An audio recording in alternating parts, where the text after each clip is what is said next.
আর গুণী জ্ঞানী ব্যক্তি সকলকে আমি আন্তরিক সালাম ও মুবারকবাদ জানাচ্ছি। আসসালামু আলাইকুম ওয়া রাহমাতুল্লাহ।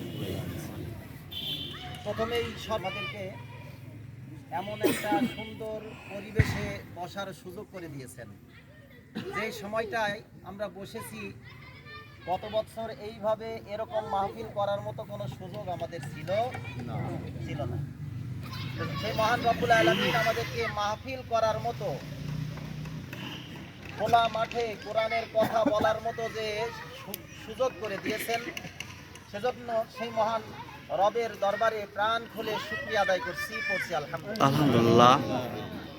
সংক্ষিপ্ত সারে দরুদ ও সালাম পেশ করছি সেই বিশ্ব মানবতার মুক্তির দিশারি, শোষিত নিপীড়িত সাইয়্যিদুল মুরসালিন সাইয়্যিদুল আম্বিয়া করলে ইহকালীন শান্তি, মুক্তি, নিরাপত্তা এবং পারলৌকিক জীবনে রয়েছে আমাদের সুখময় শান্তির সেই স্থান জান্নাত। সেই রাসূলের উপরে আমরা সংক্ষিপ্ত স্বরে দরুদ ও সালাম পেশ করছি, সকলেই বলি সাল্লাল্লাহু আলাইহি ওয়াসাল্লাম।